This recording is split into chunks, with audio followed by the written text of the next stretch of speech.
warahmatullahi wabarakatuh.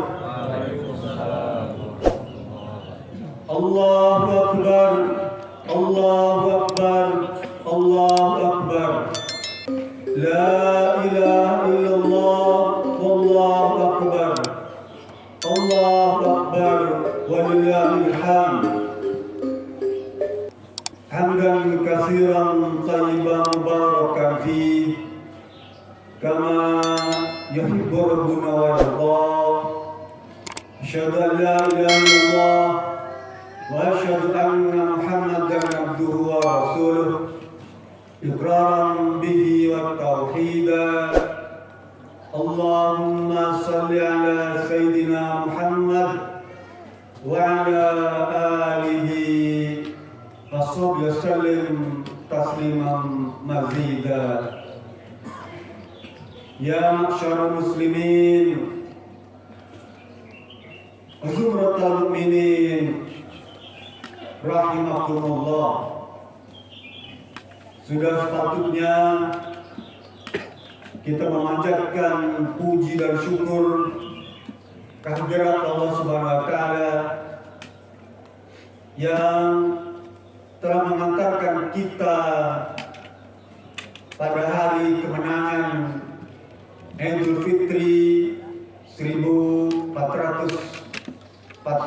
Hijriah di halaman Masjid Muhajirin Gria Bendungan 1 Kabupaten Bandung dalam suasana dan cuaca yang sangat cerah.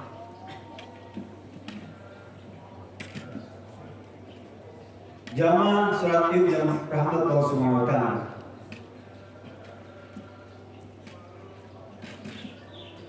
Kemenangan yang Allah berikan pada kita pada hari ini merupakan kemenangan yang sengaja memang kita telah raih melalui rangkaian ibadah saum di bulan Ramadan selama 1 bulan 30 hari penuh,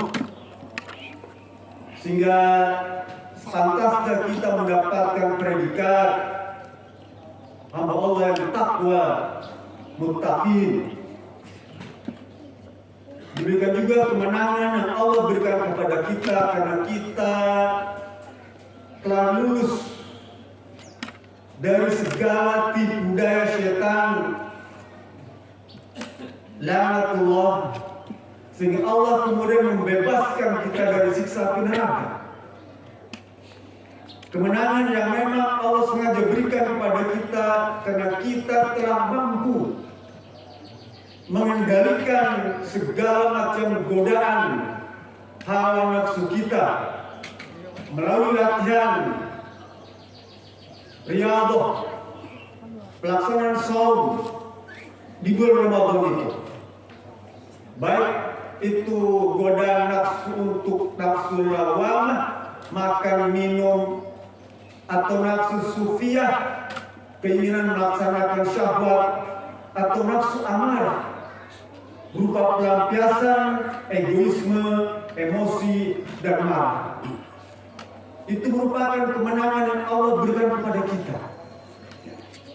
Semoga saja seluruh rangkaian kemenangan-kemenangan itu akan mengantarkan kita menjadi insan yang fitri, hamba Allah yang suci, yang bebas dari segala dosa dan kesalahan. Seakan-akan atau laksana seseorang itu, hamba Allah itu baru saja dilahirkan kembali. Amin. Salat serta salam semoga juga tercurah dan terlimpah kepada junjungan alam Nabi besar Muhammad SAW, keluarganya, para sahabatnya. Tentu saja semoga juga tercurah kepada kita selaku umatnya yang senantiasa menteladani sikap dan perilaku beliau dan menjadikan Al-Quran dan As-Sunnah sebagai pedoman hidup kita yang tertinggi. Pelajaran yang diajarkan beliau kepada kita adalah setiap kali selesai melaksanakan ibadah saum Ramadan dan melaksanakan Idul Fitri, maka ucapkanlah taqabbalallahu minna wa minkum siyamana wa siyamakum kullu amin wa antum bi khair minal aizin wal faizin wal maqbulin. Allahu Akbar, Allahu Akbar, Allahu Akbar, walillahil hamd. Hadirin jamaah salat Id yang dirahmati Allah Subhanahu wa taala. Sekalipun bulan Ramadan itu telah berlalu meninggalkan kita, bukan berarti ketakwaan yang telah kita raih dengan susah payah selama 1 bulan penuh melalui rangkaian ibadah saum Ramadan juga sirna hilang begitu saja. Justru seharusnya itu harus kita jaga, kita rawat dan kita pelihara ketakwaan itu dengan sebaik-baiknya agar bisa diimplementasikan dalam kehidupan sehari-hari selepas Ramadan dan memperbanyak melaksanakan semua perintah Allah Subhanahu wa taala dan menjauhi segala larangannya. Begitu juga kemampuan untuk mengendalikan diri dari godaan hawa nafsu yang telah kita raih, telah kita latih melalui riyadhah saum di bulan Ramadan, maka itu juga harus kita rawat, kita jaga ya, agar kita tidak mudah tergoda melampiaskan nafsu kita. Kalau selama Ramadan kita diberikan kemampuan untuk tidak makan dan minum atau melakukan perbuatan-perbuatan yang bisa membatalkan saum, maka selepas Ramadan kita juga harus mampu mengendalikan godaan nafsu itu untuk tidak makan barang-barang yang dilarang, untuk tidak makan makanan bukan milik kita, atau kita juga dilarang untuk mengambil harta orang lain, untuk mengambil harta kekayaan negara, melaksanakan perbuatan-perbuatan tercela melawan hukum, atau menyalahgunakan kekuasaan, atau boleh jadi kita juga harus jaga nafsu kita untuk tidak melakukan manipulasi angka dan data secara fiktif. Karena belakangan ini begitu banyak lembaga-lembaga, baik itu lembaga-lembaga pemerintahan ataupun lembaga swasta, bahkan lembaga parlemen, legislatif pun, atau lembaga eksekutif, bahkan yudikatif, banyak sekali peristiwa-peristiwa berupa hitanan massal, sunat sana, sunat sini, potong sana, potong sini, curi sana, curi sini, ambil sana, ambil sini. Sekarang menjadi sebuah gaya hidup, di mana hasil hitanan itu tukang-tukang sunat ini dia praktekkan tuh flexing. Apa namanya flexing itu ya? Menampilkan ya kemewahan hedonisme. Karena menurutkan hawa nafsu yang tidak bisa dikendalikan, maka terjadi berbagai macam peristiwa hitanan massal itu. Bahkan lembaga yang seharusnya menjadi penegak hukum justru terkadang menjadi penyebab biang keroknya. Allahu Akbar, Allahu Akbar, walillahil hamd. Hadirin jamaah dirahmati Allah Subhanahu wa taala. Kalau kita melihat kepedihan sebagai anak bangsa menyaksikan para kepala negara melakukan perbuatan-perbuatan seperti itu, ada rasa penyesalan atau bahkan kesedihan. Betapa tidak, Dulu kalau kita mendengarkan angka korupsi 1 miliar itu merinding dulu kita. Sekarang 349 triliun untuk satu kementerian saja seakan-akan biasa-biasa saja tuh. Oleh itu jangan heran kalau kemudian Indonesia ini menjadi salah satu negara dari 5 negara terkorup di Asia Tenggara. Sama sekelas dengan Myanmar, Laos, Kamboja. Nauzubillah. Menyedihkan. Sangat menyedihkan. Hadirin orang bersunata, bagaimana pandangan Islam terhadap korupsi yang sekarang menjadi marak?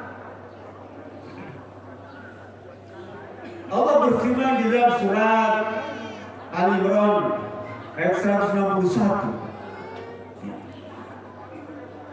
Wa ma kana li nabiyyin ayyahlu wa may yawla ya'ti bima ghalla yaumal qiyamah.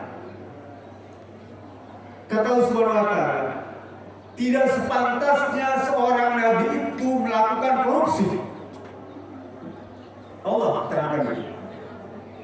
Tidak sepantasnya orang Islam itu melakukan korupsi. Tidak sepantasnya orang beriman itu melakukan korupsi.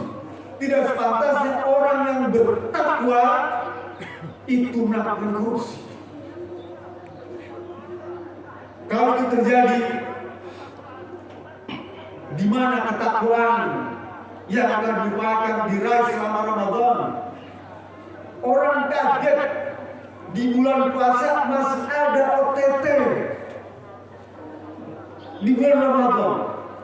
Lalu di mana keimanan? Di mana keislaman itu? Lalu kata Allah Subhanahu wa taala, "Wa may yaghlul yu'ta bima ghalla yaumal qiyamah." Masih surat Al-Imran. Maka siapa saja yang melakukan korupsi di akhirat kelak, ya nanti akan dibebankan seluruh hasil korupsi itu. Kalau di dunia dia korupsi sapi, maka di akhirat akan dikalungkan sapi itu di lehernya. Kalau di dunia dia korupsi bansos, beras, sembako, maka dia akan dikalungkan seluruh beras itu di punggungnya sambil membungkuk menahan beban yang begitu berat. Kalau dia di dunia melakukan korupsi kapal, maka di akhirat nanti akan dikalungkan kapal itu sambil membungkuk-bungkuk. Jadi para ulama merinci tentang jenis-jenis korupsi. Secara umum disebutkan yaghlul. Surat Al-Imran ayat 161 memberikan penjelasan secara umum definisi korupsi. Tapi ulama merinci kembali ada 5 jenis korupsi dalam pandangan Islam. Yang pertama, riswah, sogok menyogok, suap menyuap. Sekarang muslim, mungkin istilah kerennya gratifikasi mungkin. Bagaimana pesan Rasulullah SAW? Kata Rasul, ar-rashi wal-murtashi warish finnar. Orang yang menyuap dan orang yang disuap dan orang yang menjadi perantara praktek suap menyuap, maka akan dicampakkan, dilemparkan ke dalam neraka jahanam. Mananya apa? Mananya adalah ibadah, perbuatan yang terlarang, yang diharamkan, termasuk dosa besar karena ancamannya langsung neraka. Riswah. Yang kedua, asari, pencurian. Nanti Bapak Ibu di rumah buka surat Al-Maidah ayat 38. Allah berfirman, as-sariqu was-sariqatu faqta'u aydiyahuma. Pencuri laki-laki dan pencuri wanita, maka dia harus dipotong tangannya. Islam diberikan batasan 1/4 dinar, sekitar 1 juta rupiah, maka dia harus dipotong tangannya. Bagaimana kalau besar? Kalau yang sekitar 1 juta rupiah dipotong tangan, yang besar ada ketentuan ada. Disebut sebagai hirabah. Nanti buka surat Al-Maidah ayat 33. Allah berfirman, ya, innama jazaa'ul ladzina yuharibuna Allah wa rasulah wa yas'auna fil ardi fasadan ay yuqattalu aw yusallabu aw tuqatta'a aydihim wa arjuluhum min khilaf wa yanfu min al-ard. Surat Al-Baqarah, surat Al-Maidah ayat 33. Kata Allah Subhanahu wa taala, orang yang melakukan praktek hirabah itu mana ada semacam perampokan, ya. Karena melibatkan jumlah orang yang banyak, perlu manajemen. Kalau pencurian mungkin cuma sendiri bisa dilakukan, tapi kalau perampokan harus orang banyak. Sehingga para ulama menyejajarkan hirabah itu, perampokan itu dengan korupsi massal, hitanan massal itu bisa melakukan seperti itu. Sehingga perlu manajemen, perlu kepala, perlu orang-orang yang mengerti tentang seluk-beluk manajemen mengambil alih harta kekayaan negara. Sehingga hukumannya kata Allah Subhanahu wa taala, ya, yang paling ringan saya sebutkan, yang paling ringan saja. Taqta'a aydihim wa arjuluhum min khilaf, harus dipotong tangan kanan dan kaki kirinya, dia harus bersilang. Sekali merampok, sekali menghitam, yang rame-rame itu potong tangan kanan, kaki kiri bersilang. Kalau dia melakukan lagi, potong lagi tangan kiri dan kaki kanannya, sehingga habis dua-duanya. Kenapa begitu? Itu kata Subhanahu wa taala, dzalika lahum khizyun fid dunya, karena Allah menghendaki memberikan penghinaan, merendahkan kepada pelaku-pelaku kejahatan yang massal. Yang lebih beratnya potong leher. Kenapa? Kalau mencuri dengan tangan, potong tangan kecil. Tapi kalau korupsi yang besar, hirabah itu dia perlu pemikiran, perlu ahli, perlu orang-orang yang cendekia. Tidak mungkin korupsi besar itu dilakukan oleh ecek-ecek, tidak mungkin. Mesti intelektualnya ada orang-orang hebat. Sehingga kata Allah Subhanahu wa taala, ayyuqtalu, maka potong lehernya. Karena menggunakan kepala, potong leher. Kalau menggunakan tangan, potong tangan. Beratnya apa hukuman itu, ya. Yang ketiga, ghasab, ya. Ghasab. Tadi pertama riswah, yang kedua sadaqah, yang ketiga riba, yang keempat ghasab. Ghasab adalah mengambil alih hak orang lain secara paksa. Tidak harus di lembaga. Mungkin di kampung kita, di desa kita ada orang melakukan praktik ghasab, mengambil alih secara paksa. Itu juga dikategorikan sebagai dosa besar. Bahkan Rasul melaknat. Contoh apa?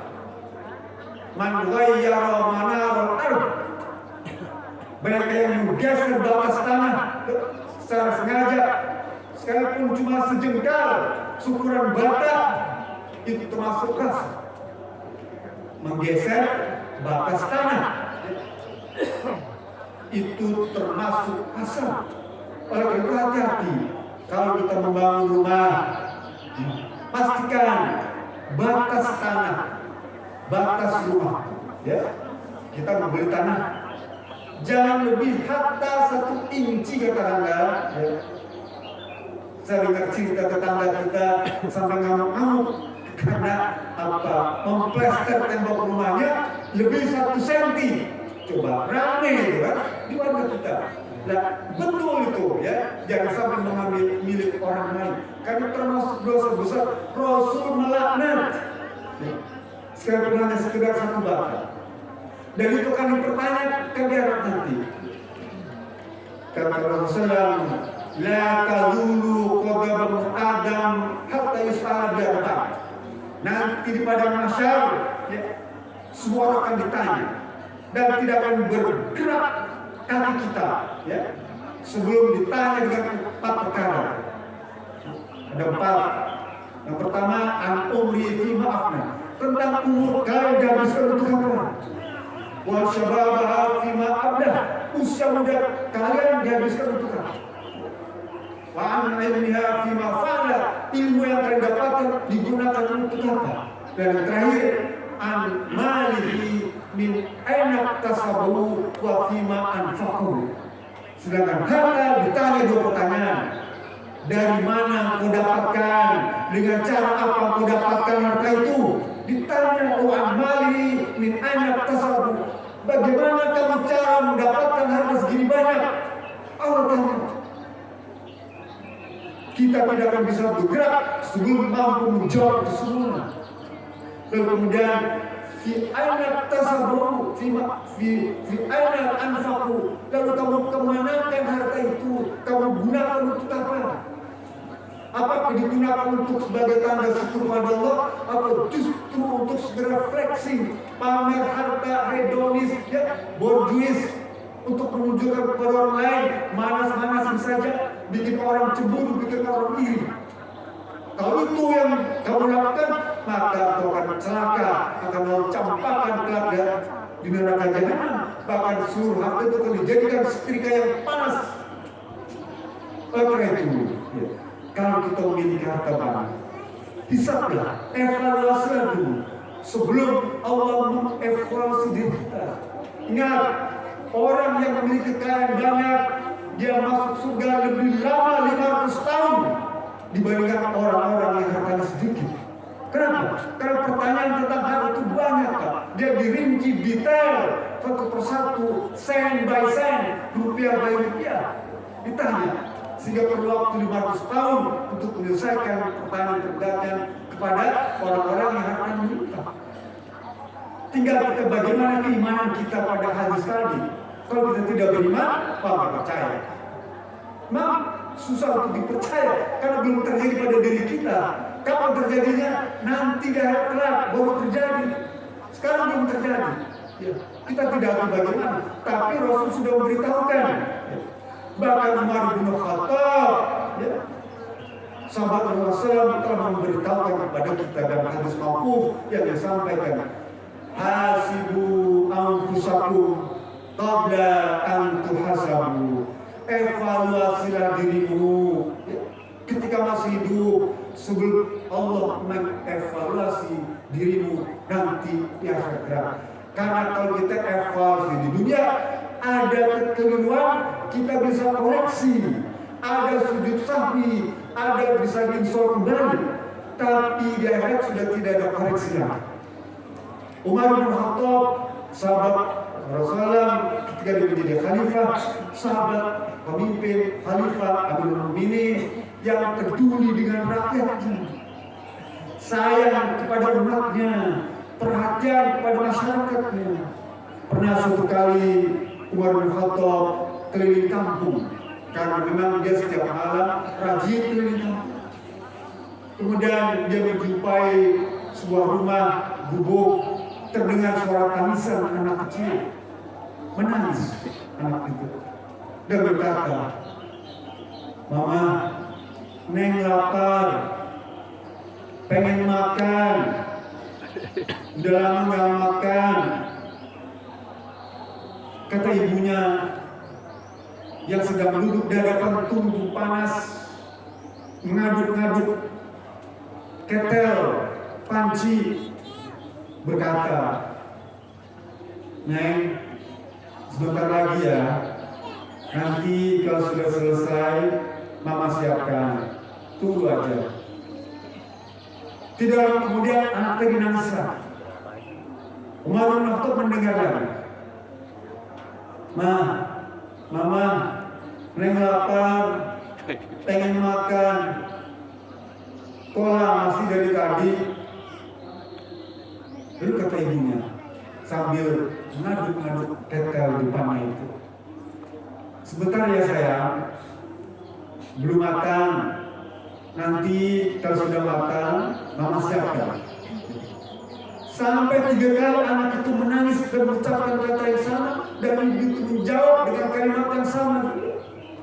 Bayangkan kalau itu terjadi di malam takbiran, terdengar suara Allahu Akbar, Allahu Akbar, Allahu Akbar.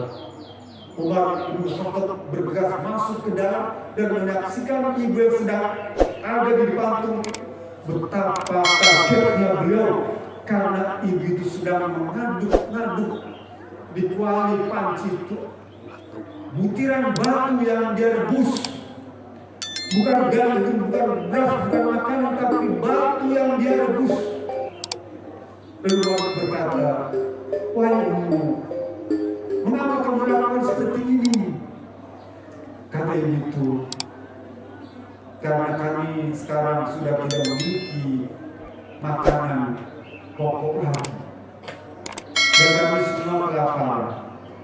Anak kami setiap kali menangis, tidak ada cara untuk mendiamkannya kecuali memberikan harapan palsu kepada dia dengan berpura-pura memasak butiran batu ini sampai dia kemudian tidur. Lalu kata ibu tadi, celakalah Amirul Mukminin yang tidak peduli dengan rakyatnya. Celakalah Khalifah tidak memberikan perhatian kepada rakyatnya. Padahal ketika itu dia berbicara di hadapan Khalifah, tapi dia tidak tahu yang datang itu adalah Khalifah. Menyaksikan itu, Umar bin Khattab menangis keras, sedih dan berlari keluar dari istana. Lalu diambilnya karung gandum dan dia panggul sendiri, tidak dilempar dibagi-bagi begitu, tapi dia panggul, dia bawa ke rumah ibu itu. Bahkan Aslam, seorang pengawal dia, wahai Amirul Mukminin, biarkan aku yang memanggul karung gandum itu, tidak sepantasnya aku memanggul gandum itu. Apa yang bawa? Apa gitu Umar bin Khattab? Wahai sahabat, apakah kamu sanggup menanggung murka Allah karena Khalifah tidak bisa memperhatikan rakyatnya? Apakah kamu sanggup menanggung hukuman Allah karena Amirul Mukminin tidak memberikan perhatian kepada rakyatnya, membiarkan rakyatnya kelaparan?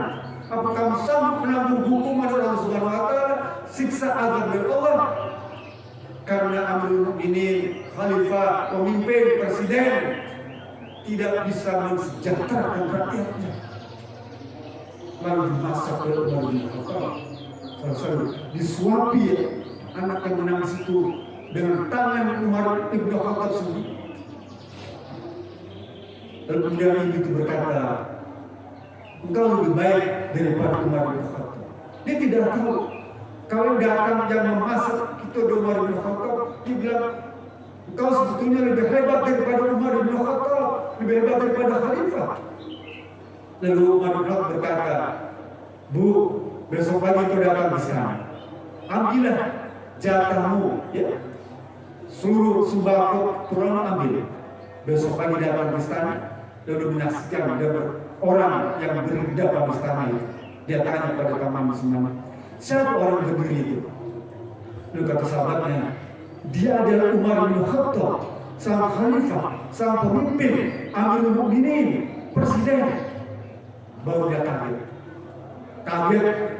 Kalau begitu yang tadi malam datang ke rumahku adalah beliau. Lebih dekat kepadanya dan meminta maaf. Wahai Amirul Mukminin, maafkan saya karena tadi malam telah berbuat tidak sepantasnya seorang rakyat durhaka kepada engkau, Amirul Mukminin. Apa jawab Amirul Mukminin Khalifah Umar bin Khattab? Yang harus minta maaf adalah diriku, wahai ibu. Karena aku tidak perlu dengan keadaanmu, aku tidak memberikan perhatian kepadamu, membiarkan dirimu ada dalam kelaparan, membiarkan dirimu ada dalam kesengsaraan. Akulah yang seharusnya bertanggung jawab terhadap dirimu. Hadirin yang dirahmati Allah, kisah ini menjadi pelajaran bagi kita semua. Betapa negeri ini kita memerlukan orang-orang yang punya perhatian besar kepada masyarakat, yang punya perhatian kepada rakyatnya, yang punya perhatian tidak membiarkan rakyatnya ada dalam kelaparan, tapi justru sebaliknya terkadang mereka menuruti hawa nafsu.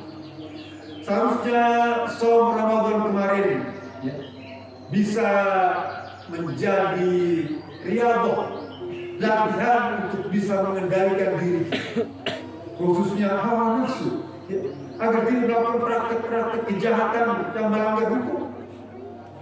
Ada 3 cara untuk bisa mengontrol, mengendalikan nafsu agar kita bisa terjaga. Kata Rasulullah, nafsu terus diperangi. Sekalipun pada setiap diri orang mesti ada nafsu. Nanti Bapak Ibu buka surat Yusuf ayat 53. Allah berfirman, wa ma ubari'u nafsa inna nafsa la'amaratun bisu. Nafsu itu sebetulnya tidak memberikan manfaat apa-apa, bahkan cenderung mengarah pada keburukan, kecuali nafsu yang dirahmati Allah Subhanahu wa Ta'ala. Oleh karena itu, nafsu harus dilakukan dengan cara mujahadah, diperangi. Dulu para sahabat kaget ketika Rasul berkata, "Raja'na min jihadil asghar ila jihadil akbar." Pada waktu baru saja keluar di perang Badar, perang besar, Rasul berkata, kita baru saja keluar di perang kecil dan akan menghadapi perang besar. Sahabat bertanya, ya Rasulullah, apa itu maksudnya perang besar itu? Jihadul akbar, jihadul nafs. Jihad yang besar adalah jihad melawan hawa nafsu. Oleh karena itu perang hawa nafsu itu ya, dengan cara masing-masing.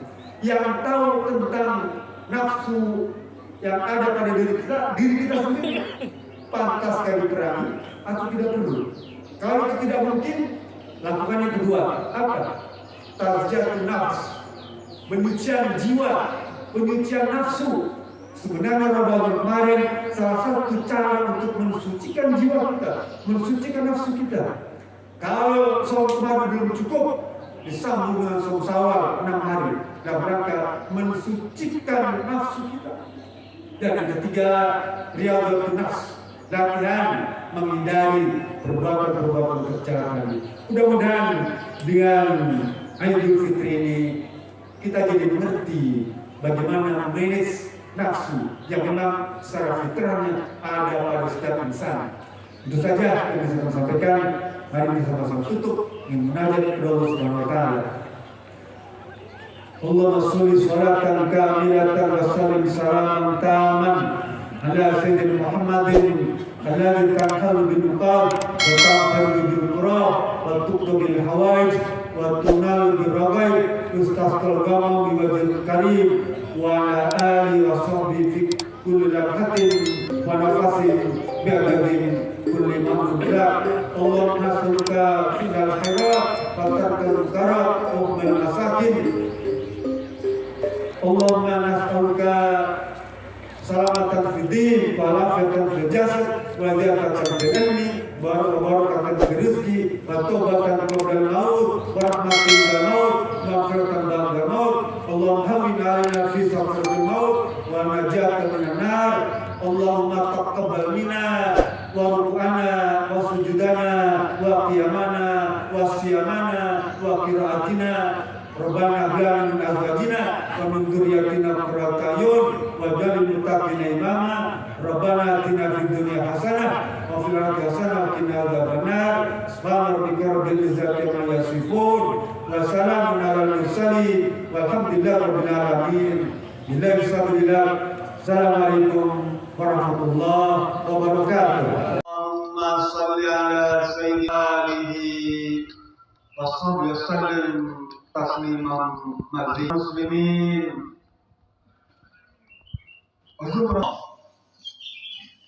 sudah sepatutnya